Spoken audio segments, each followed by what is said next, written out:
Amados irmãos, a paz do Senhor. Hoje nós estamos aqui na Assembleia de Deus do Ministério de Cordovil, estudando sobre a 8ª lição deste primeiro trimestre. Esta lição tem como título A Grande Tribulação. O comentarista, com muita propriedade, divide esta lição em 3 tópicos. No primeiro tópico, ele fala da grande tribulação propriamente dito. No segundo tópico, ele fala sobre a manifestação da trindade satânica durante a grande tribulação.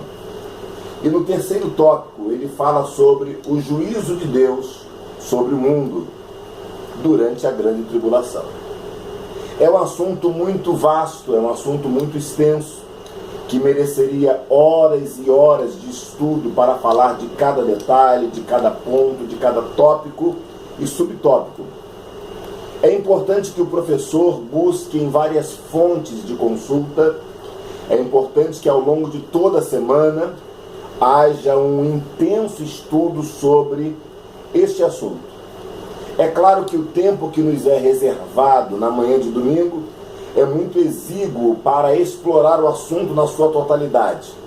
Mas acredito que uma visão macro deste assunto dará ao professor segurança suficiente para ministrar esta próxima aula.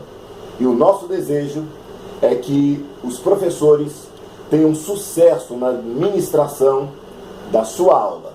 O nosso desejo, a nossa oração é que cada aluno saia desta aula com uma noção, no mínimo básica, sobre o que será a grande tribulação, quando ela acontecerá, quais são os seus personagens principais, quem participará e quem não participará da grande tribulação, quais os textos bíblicos que dão algumas designações para a grande tribulação, quais as características, os atributos e o perfil do anticristo.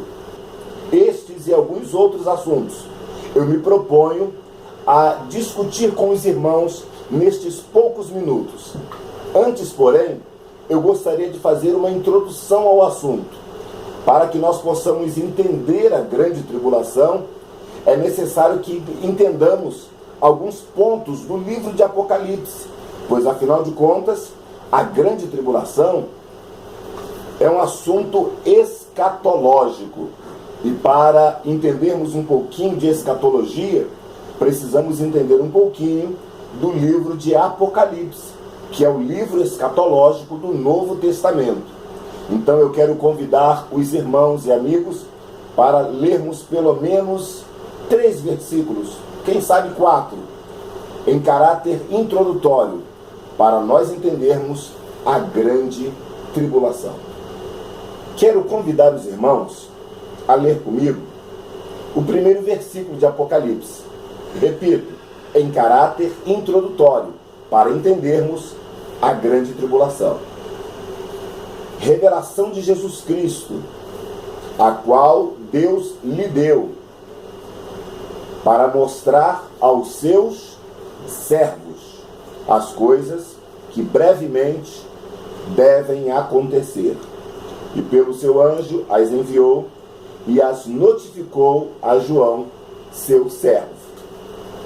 Você percebe, primeiramente, que o apóstolo João, o escritor do livro de Apocalipse, diz: revelação de Jesus Cristo, a qual Deus lhe deu para mostrar a quem? Aos seus servos. Vale dizer que as revelações do tempo futuro não são para qualquer pessoa.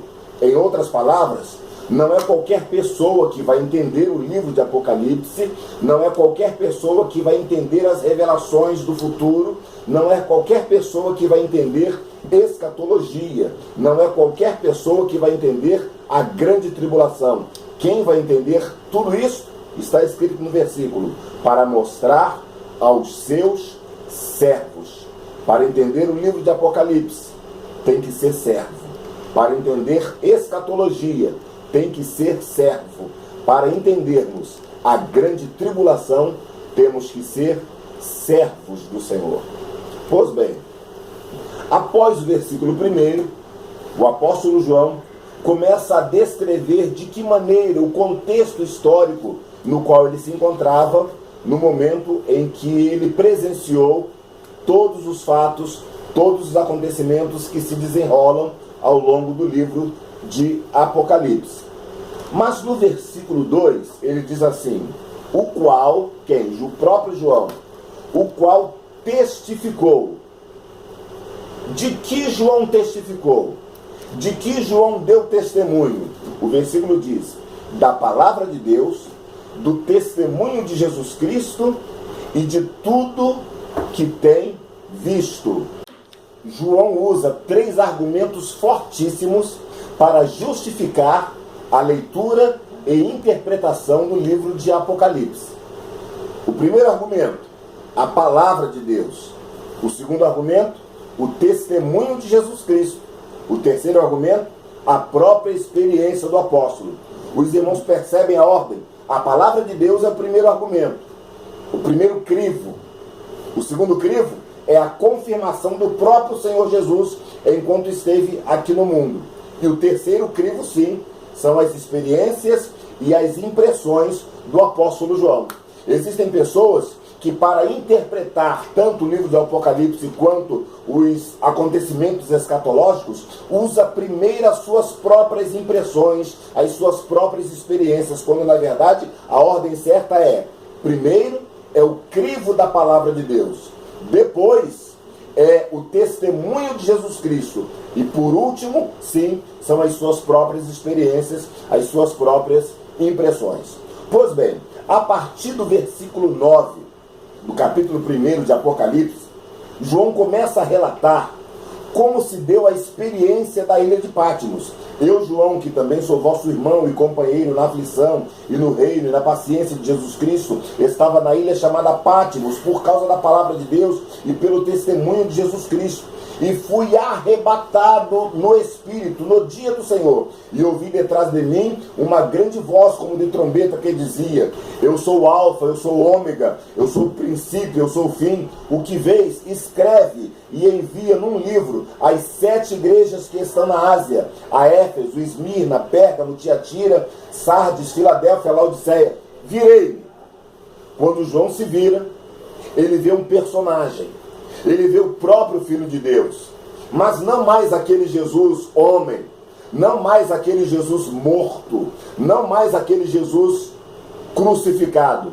João tem a visão de um Jesus glorificado. E João tem esta visão e contempla a Jesus, do alto da cabeça à ponta dos pés. E João começa a descrever. Ele estava vestido de puro linho, os seus pés eram como latão reluzente. No seu cinturão era como se fosse um cinturão de ouro. O seu rosto era como o sol resplandecente ao meio-dia. Seus cabelos eram como a lã branca. E os seus olhos, dizia João, era como chamas de fogo. Pois bem, a Bíblia diz que João cai a seus pés como morto. O Senhor lhe toca e lhe diz: não temas, João. Eu sou o que vivo e fui morto, versículo 18, mas eis que estou vivo para todo sempre. Amém. E tenho as chaves da morte e do inferno. Chegando no versículo 19, que é neste versículo que eu gostaria de encerrar a nossa conclusão, o Senhor Jesus diz assim para João: escreve 3 coisas. As coisas que tens visto, as coisas que são e as coisas que depois destas hão de acontecer. Nestas palavras, neste versículo 19 do capítulo 1 de Apocalipse, o Senhor Jesus dá para João, fornece para João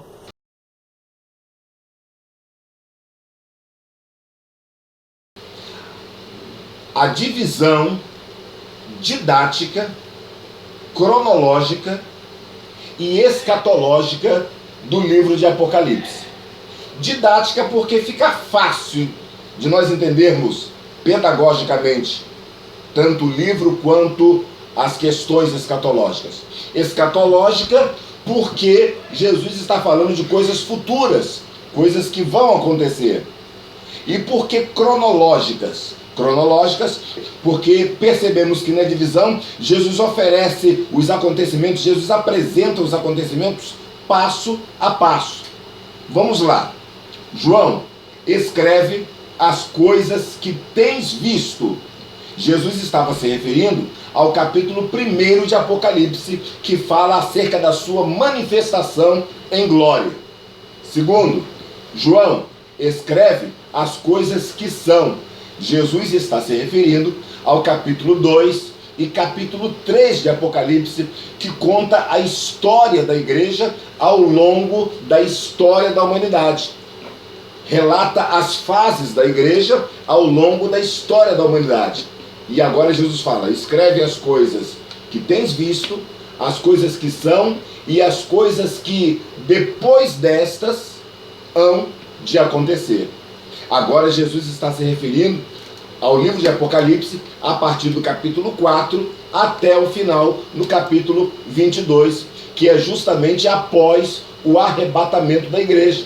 Interessante que no capítulo 4, João ouve aquela mesma voz que lhe falava no início, e desta vez João diz assim, no primeiro versículo do capítulo 4, depois destas coisas, olhei, e eis que estava uma porta aberta no céu, e a primeira voz que, como de trombeta, ouvira falar comigo, disse, sobe aqui, e mostrar-te-ei as coisas que depois destas devem acontecer. João aqui neste versículo é uma prefigura da igreja, que será arrebatada antes que todas as coisas da grande tribulação aconteçam. E assim nós começamos o nosso estudo sobre a grande tribulação.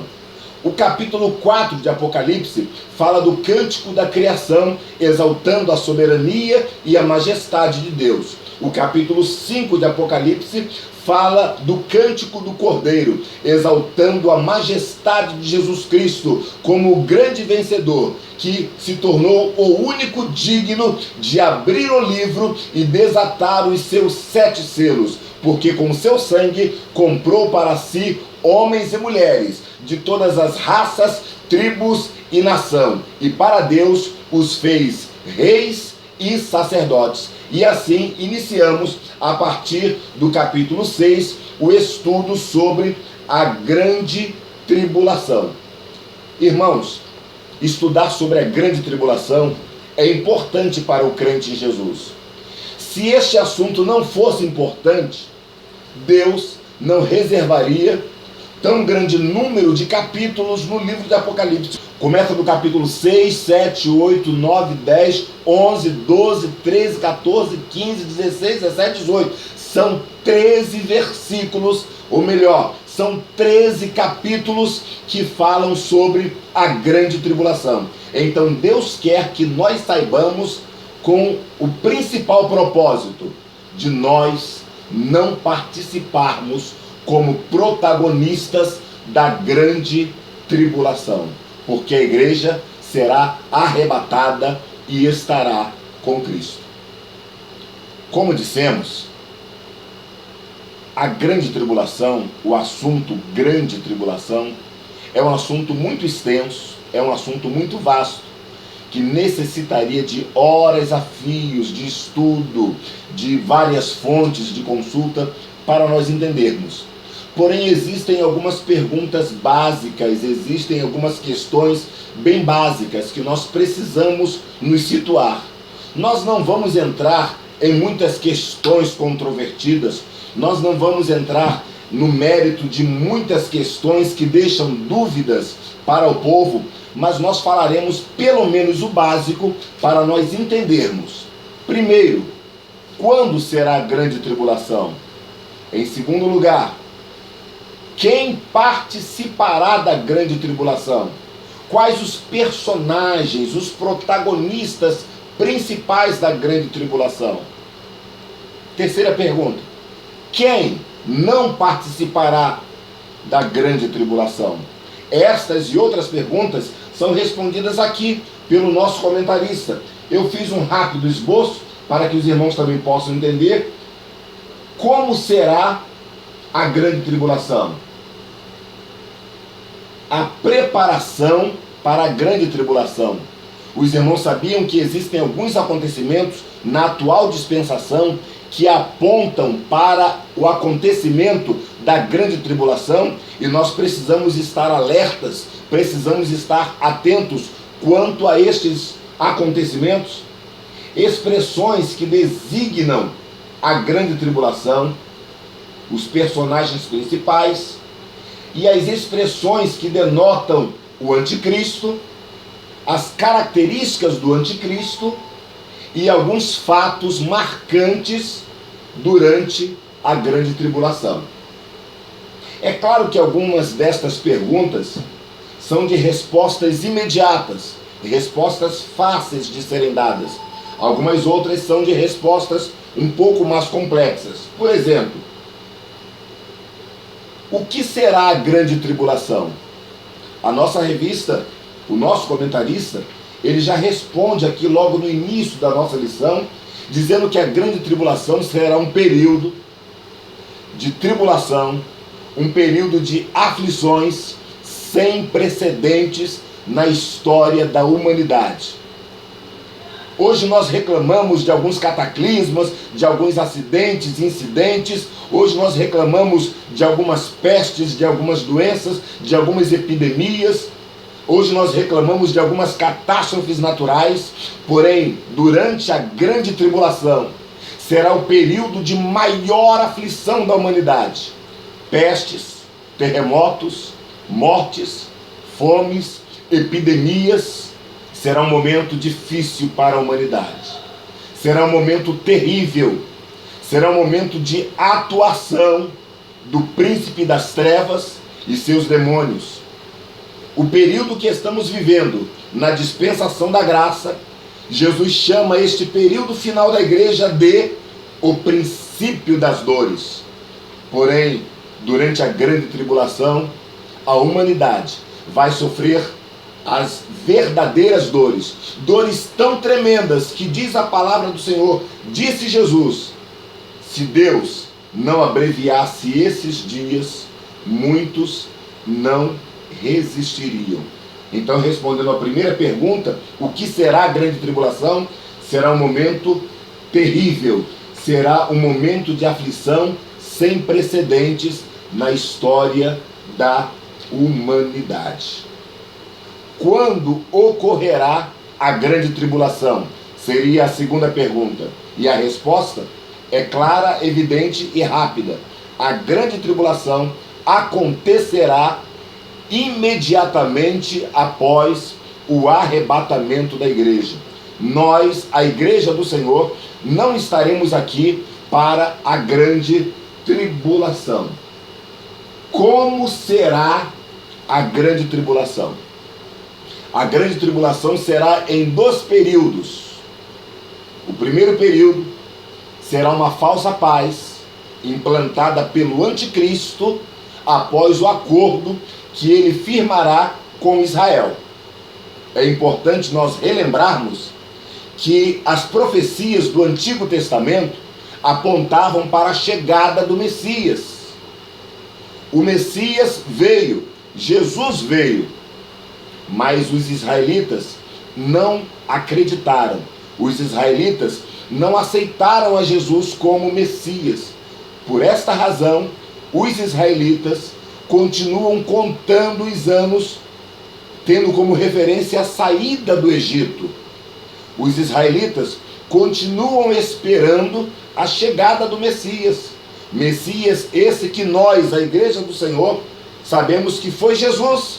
Jesus foi o Messias, o Salvador do mundo. É por isso que está escrito lá em João capítulo 1, que ele, Jesus, veio para os que eram seus, mas os seus não o receberam. Mas a todos quantos lhe receberam, deu-lhes o poder de serem feitos filhos de Deus. A igreja aceitou o Messias, mas Israel não aceitou a Jesus como Messias. Por esta razão, depois que a igreja for arrebatada, o anticristo vai se apresentar como Salvador, como resolvedor de todos os problemas da humanidade e como o Messias de Israel. E Israel vai aceitá-lo então como Messias. Isso tudo vai acontecer, repito, após o arrebatamento da igreja. Israel, aceitando o anticristo como Messias, vai se estabelecer no mundo uma falsa paz. Este vai ser o primeiro período da grande tribulação, que ocorrerá durante 3 anos e meio. Após esses 3 anos e meio, diz a Bíblia que o anticristo se assentará no trono de Deus e quererá ser adorado, vai querer ser adorado como Deus. Neste momento, os israelitas rompem o acordo com o anticristo, entendem que ele não é também o Messias que eles estavam esperando. Neste momento, os israelitas reconhecem que aquele que veio há mais de 2.000 anos atrás, verdadeiramente ele era o Messias. É neste momento que começa o segundo período da grande tribulação, no qual todos os ais, todos os juízos, todos os cataclismas, todas as epidemias, todas as aflições estarão acontecendo na humanidade. Deus nos guarde, Deus nos proteja, Deus nos ajude de não estarmos presentes neste período. Que nós possamos continuar fazendo parte da igreja genuína que será arrebatada para a glória do Senhor. Porque enquanto o mundo estiver na grande tribulação, nós, a igreja, estaremos nas bodas do Cordeiro. Como eu disse, e é nisto que eu gostaria de me ater, estamos vivendo momentos difíceis. Embora estejamos na dispensação da graça, algumas coisas estão acontecendo como preparação para a grande tribulação. Eu relacionei aqui pelo menos 5 tópicos, 5 coisas que estão acontecendo como preparação para a grande tribulação. Por exemplo, os blocos econômicos das nações. As nações estão se unindo. Temos o NAFTA, temos o Estado Comum Europeu, temos a ONU, temos a OPEP, temos a OPAEP, temos o G5 e tantos outros blocos econômicos que estão se unindo já como preparação para a vinda do anticristo. Pois o anticristo, ele vai unificar principalmente o sistema político mundial. Então as nações, quando se unem, estão facilitando a vinda, estão facilitando o advento do anticristo. Um outro tópico que eu relacionei como preparação para a grande tribulação é a reconstrução do templo de Israel. Judeus prosélitos estão se preparando para reconstruir o templo de Israel. Por que a reconstrução do templo é importante para a grande tribulação? É porque a Bíblia diz que o anticristo se assentará no templo, no trono de Deus, querendo ser adorado como Deus. Para que isso aconteça, obviamente é necessário que o templo esteja reconstruído. E como eu disse, os prosélitos judeus já estão se preparando, as peças, os utensílios do templo já estão sendo preparados para o grande dia no qual o templo será reconstruído. Tudo isso é uma preparação para a grande tribulação. Um outro tópico que eu relacionei como preparação para a grande tribulação é o avanço tecnológico.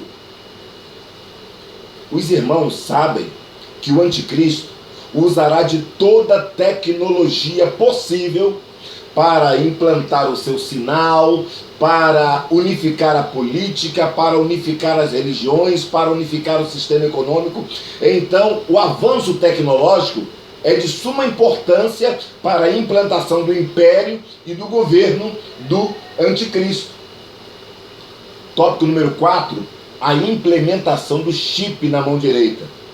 Existe aí todo um murmúrio, toda uma preocupação das igrejas, dos pastores, sobre a questão do chip na mão direita que o governo federal em conformidade com legislações internacionais, está tentando implantar o chip na mão direita dos brasileiros como um código de identificação único.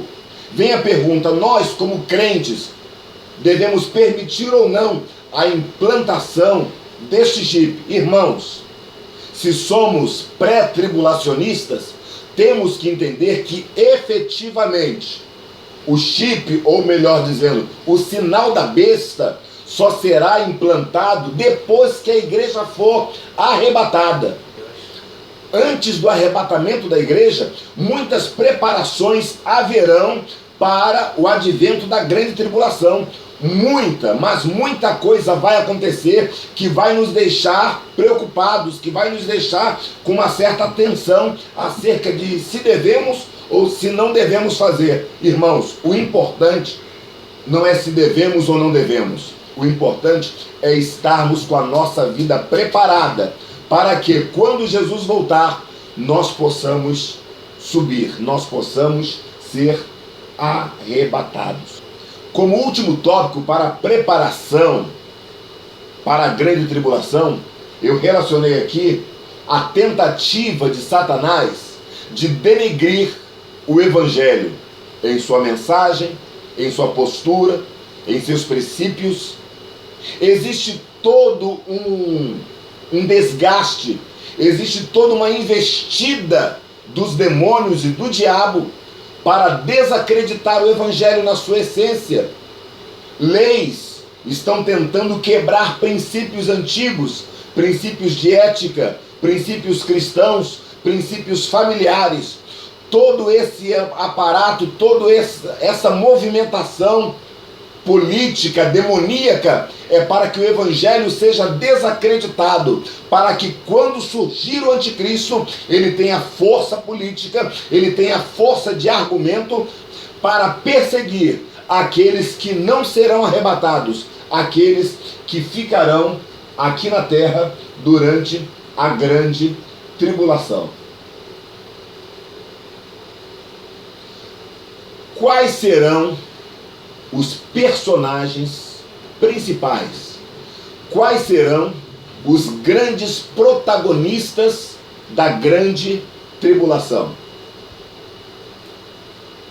Primeiro, os crentes que não foram arrebatados. Estes serão os primeiros a sofrerem.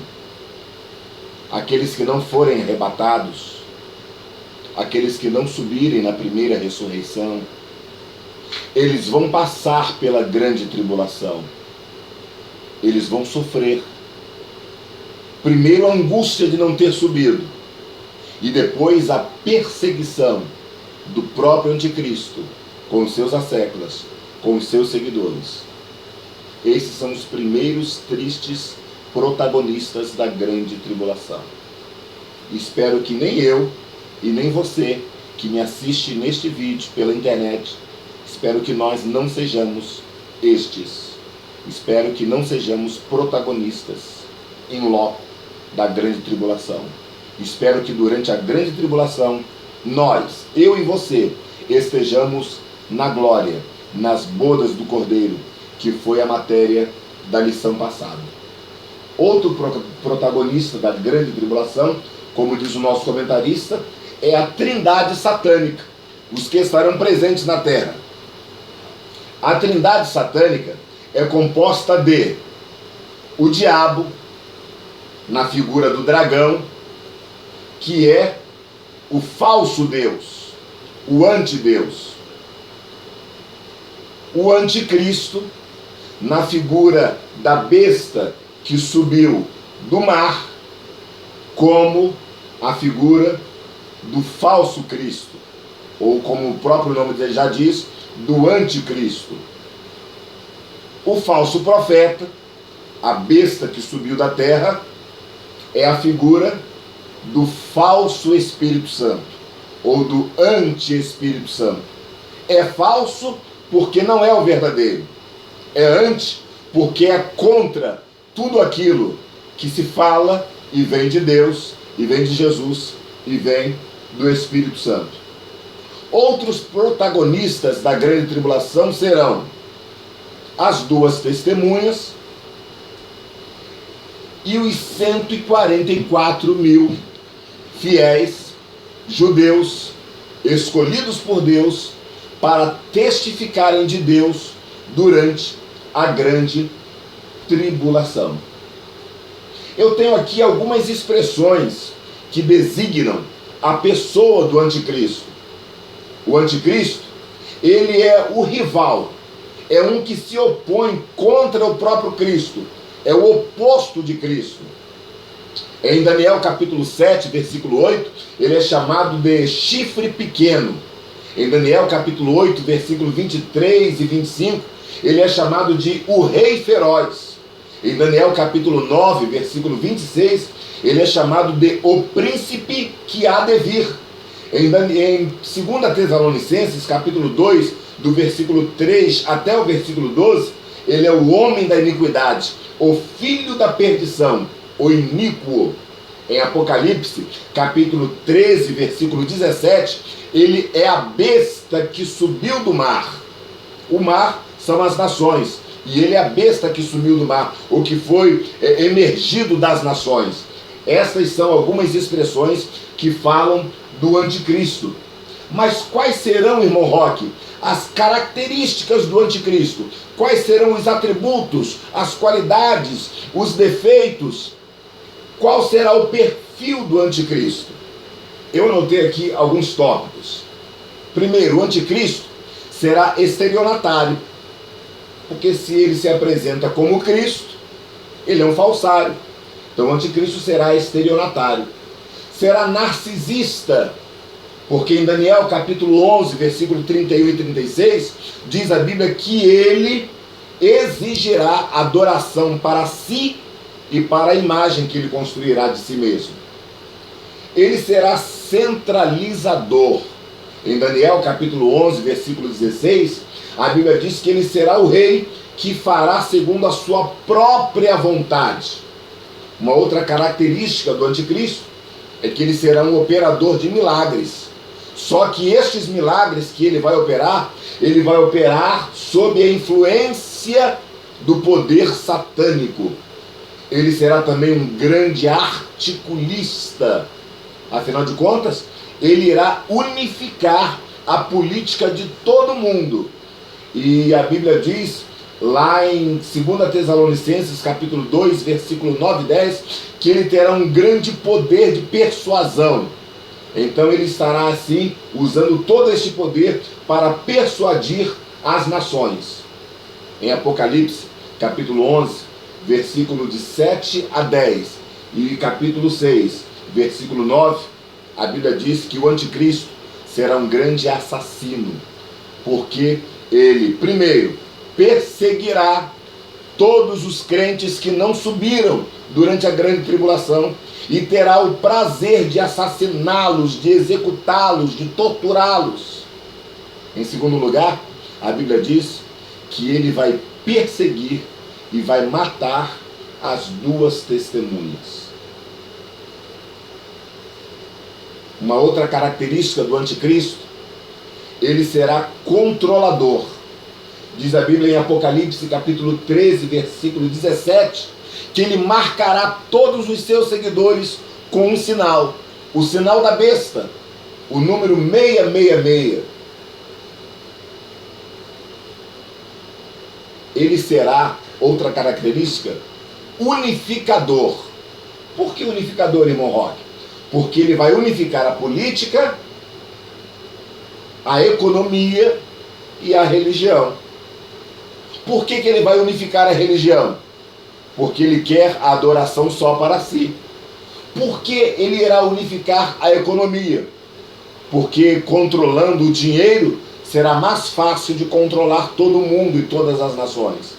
Por que ele vai unificar a política?